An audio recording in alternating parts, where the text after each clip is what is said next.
नमस्कार, मैं हूं नंदलाल शर्मा और आप देख रहे हैं एक्सप्लेनर। बिहार की राजनीति बदल चुकी है। नीतीश कुमार अब मोदी और बीजेपी के साथ हैं। बहुत सारे लोग नीतीश कुमार के बीजेपी के साथ जाने के बाद ये कह रहे हैं कि 2024 और 2025 के बाद नीतीश कुमार की पार्टी खत्म हो जाएगी। उन्होंने जो फैसला लिया है वो एक तरीके से जनमत का अपमान है। लोगों ने जो वोट सोच के उनको दिया था उसको लेकर के वो जिस तरीके से पलटी मार रहे हैं, जो विश्वास जनता ने जताया था नीतीश कुमार में, वो कभी बीजेपी के साथ जाते हैं, कभी तेजस्वी के साथ जाते हैं। हमारे साथ बिहार के युवा पत्रकार करण कुमार सिंह हैं, तो हम समझेंगे कि तेजस्वी यादव जो एक लीडर के तौर पर बहुत ही धैर्य संयम का परिचय दे रहे हैं, अपनी राजनीति को बहुत बारीकी से चल रहे हैं, और नीतीश कुमार जो उम्र के एक ऐसे पड़ाव में हैं जहां से अब एक लंबा सफर उनके सामने नहीं है लेकिन तेजस्वी के साथ है। तो तेजस्वी को लेकर बिहार की जनता क्या सोचती है, उनके प्रति जनता का रुझान क्या है, और नीतीश कुमार के फैसले, उनकी राजनीति और लगातार पाला बदलते रहना, इसको समझेंगे। करण, आपका स्वागत है। धन्यवाद। नीतीश कुमार के फैसले को आप कैसे देखते हैं? आखिर सिर्फ इंडिया गठबंधन का प्रधानमंत्री का चेहरा बनने के लिए उन्होंने ये सब किया था या कोई और राजनीति है? ये पता नहीं क्या है, ये बार बार पलटी मारने का कारण तो मुझे नहीं पता है। उनका पता नहीं कब उनका अंतरात्मा जाग जाती है और कहती है कि मुझे लगा कि भाई वहाँ काम नहीं कर पा रहे, फिर पलटी मार दिए, फिर आरजेडी में रहे, फिर आरजेडी के लोग काम नहीं करने देते। कितना काम करेंगे भाई, काम ही नहीं करने दे रहे।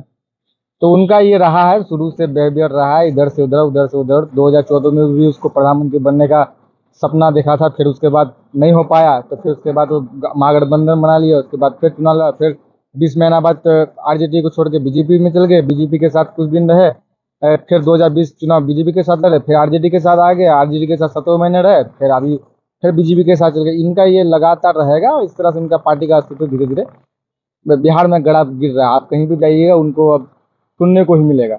जनता क्या सोचती है नीतीश कुमार के बारे में? हमारे इलाके में हालांकि नीतीश कुमार ने बहुत काम किया है। आप इधर इस इलाके के तरफ इधर जाइएगा, एक अल्पसंख्यक आवासीय विद्यालय जो बिहार का सबसे बड़ा अल्पसंख्यक आवासीय विद्यालय दिया है। अब इधर से 2 बिल्डिंग आपको यहाँ से सूझेगा, अभी तो भाषा के कारण नहीं दिख रहा है आपको। यहाँ ANM JNM कॉलेज है, इंजीनियरिंग कॉलेज है, और एक यहीं से आगे आप जाइएगा कृषि महाविद्यालय है जो 932 करोड़ के लागत से बना है। करीब अच्छा खासा एकड़, हमको जमीन याद नहीं आ रहा है, शायद 100 एकड़ से ज्यादा जमीन पे बना है, अभी याद नहीं आ रहा। तो यहाँ पे उन्होंने बहुत काम किया, सड़क पुल पुलिया काम किया है। लेकिन इनका जो बार बार पलटी मारने की वजह से इन लोगों में ये आक्रोश है कि भाई ये क्या है भाई, जहाँ रहना रहो, एक जगह रह के काम करो। जनता को भी परेशानी हो रहा है कि भाई आज वो है, आज कल वो है, आप तो वहीं पे रह जाते हैं। कुर्सी तो आप कुर्सी में ही रह जाते हैं, लेकिन बस विपक्ष चेंज होता है। आप तो सत्ता में आप ही रहते हैं, पिच आप ही का, खेल आप ही रहे हैं, दोनों तरफ से आप ही खेल ही रहे हैं, इसलिए विपक्ष तो चेंज नहीं हो रहा, आप ही चेंज हो रहे हैं। लेकिन काम तो हो रहा है ना इस इलाके के लोग? काम इधर काम हुआ है, नो डाउट काम हुआ है, हम इस बात को डिनाई नहीं कर सकते कि काम नहीं हुआ है। लेकिन काम होने के बावजूद बार बार पलटी मारना भी तो सही नहीं होता ना। आप घर में, अब आप अपने घर में कितनों काम कर लीजिए, लेकिन आपका व्यवहार सही नहीं रहेगा तो आप गिनती में नहीं रहेंगे। तो यही लोगों का आक्रोश। किस नेता का व्यवहार सही है? नहीं, हम नीतीश कुमार को लोग इधर बहुत प्रेम करते थे, भले उनको इधर सीट दिए ना दे। हालांकि इधर जेडीयू सीट जीती थी, लेकिन महागठबंधन के कारण जीती थी चुनाव।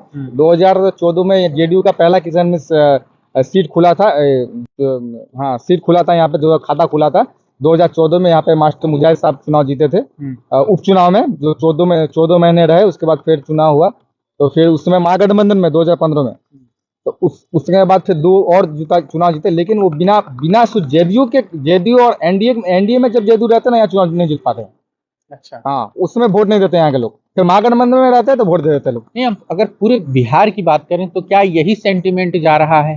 हाँ, यही सेंटिमेंट जा रहा है कि अब जेडीयू को दरकिनार किया जाए।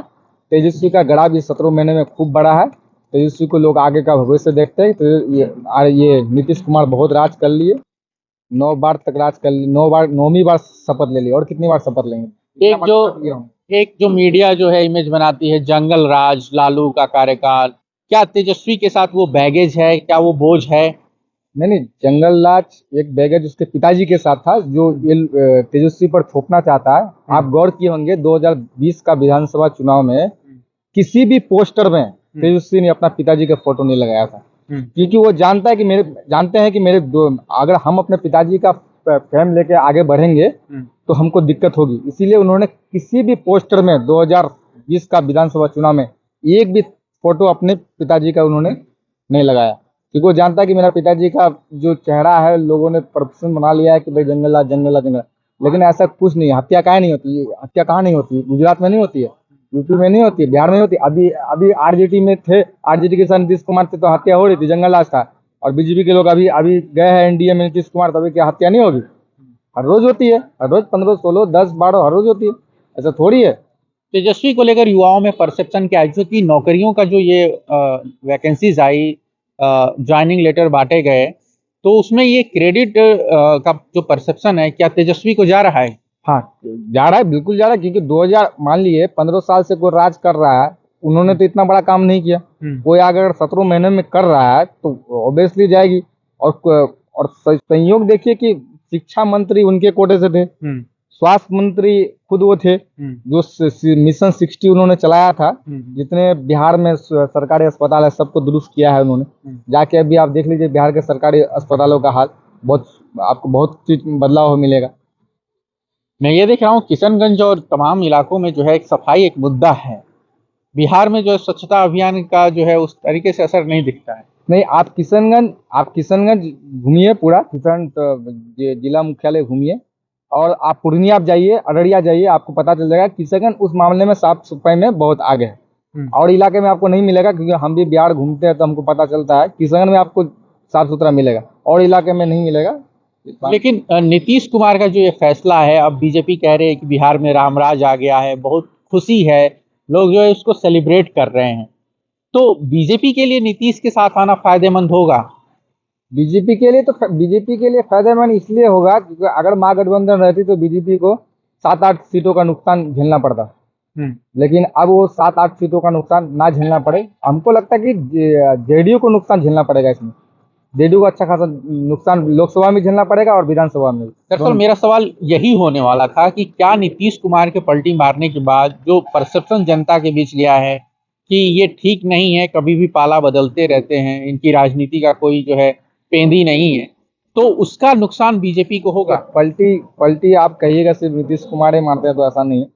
वो हम पलटी बीजेपी भी मारते हैं, पलटी आरजेडी भी मारते हैं, वो तीनों पार्टी पलटी मारे। ऐसे नीतीश कुमार को बदनाम करने से नहीं होगा। कल को अब मान लीजिए सम्राट चौधरी का बयान देख लीजिए आप, क्या क्या कि हम नीतीश कुमार को जब तक कुर्सी से नहीं फेंक देंगे तो हम अपना पगड़ी नहीं उतारेंगे। अमित शाह बोल रहे थे कि दरवाजे सारे बंद हो गए हैं, तो बयान यही लोग का था ना। तो फिर तो वही बात हो गई ना कि जनता फिर जो शिकायत कर रही है नीतीश कुमार से, जनता शिकायत कर रही है, जनता का काम है शिकायत करना। जनता तो बोलेगी ना, लेकिन जनता के पास लास्ट में क्या ऑप्शन रहता है कि भाई चुनाव में अब हमारे इलाके से कौन बेहतर काम कर सकता है, इस इलाके में कौन बेहतर दे सकता है, उस हिसाब से वो लोग वोट करते हैं। नीतीश कुमार को इधर इस इलाके के लिए बहुत कुछ किया है, लेकिन आप वोट उनको नहीं देंगे। आखिरी सवाल ये कि आरजेडी और कांग्रेस का गठबंधन 2024 के चुनाव में कितना इम्पैक्टफुल और पावरफुल रहेगा? इस तरह से गठबंधन 2019 में भी था, उस समय आरजेडी का ग्राफ हालांकि उतना नहीं था, लेकिन इस बार आरजेडी का ग्राफ बड़ा है, तो इस बार लगता है कि दोनों गठबंधन मिला के 14 से 15 सीट निकालेंगे बिहार में। हाँ, चलिए, तो करण कुमार सिंह के साथ हमारी बातचीत एक पॉजिटिव नोट पर हम खत्म करते हैं।